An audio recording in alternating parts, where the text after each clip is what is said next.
During the Cold War, 100,000 Taiwanese soldiers were stationed on a small island called Kinmen, and this was, without question, the front line of the Cold War. So they were engaged in this insane standoff with China, and everything was militarized because they're a tiny little island, and then you have this behemoth China right there. So everything was militarized. Beaches had mines. You can literally see mainland China on a clear day from this little island. So in all seriousness, they were just waiting for an invasion, and they were convinced it was going to happen. So they were living under constant fear and terror and stress, and they were scared. So to help deal with the stress, the government funded free prostitution. What an interesting story this is. Now, to be clear about this, they were not sex slaves. It was 100% voluntary. They were paid well, and they could leave or stop whenever they please. Quote, Unit 381, the bureau in charge of managing the brothels, oversaw 11 locations on the island. It was a policy put in place to solve a problem.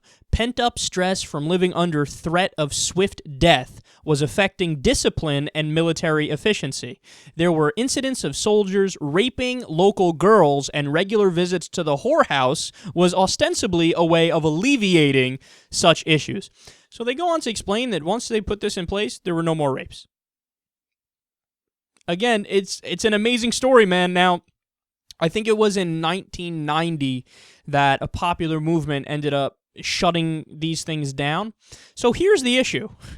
Have we found something where a government actually acted in a way that was significantly to the left of me? My answer is I think so.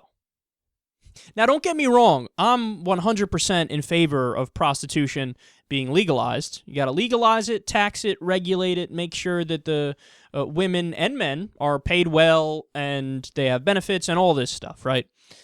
But I would like it to be legal and in the private sector. Okay, I don't want tax dollars going towards Jeffrey getting a blowjob. Let Jeffrey pay for his own fucking blowjob. Now all of a sudden I sound like a conservative. I don't want to pay for nobody getting no booty call, lap dance, thingamajigger, 69 in or whatever. But I don't. I mean, look, I'm happy when you get laid. By all means, go right ahead and get laid. But I don't want to pay for it. And I don't think, my grandma should pay for it. My sister should pay for it. I mean, that's something that, it's like alcohol. I'm in favor of alcohol, but I don't want the state paying for other people to get drunk on it. No. So I do think they went a little bit overboard here. But at the same time, I'm talking about the ideal for the society we live in today in America, where I think here we should just have legal prostitution in the way I described.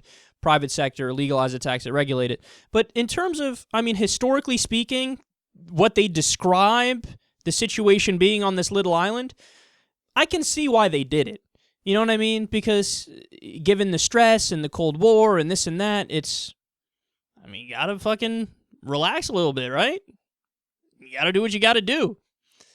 So it's a really interesting story. I must say, the thought never even crossed my mind that ever may have been a thing where prostitution was not only legal, but paid for by the state.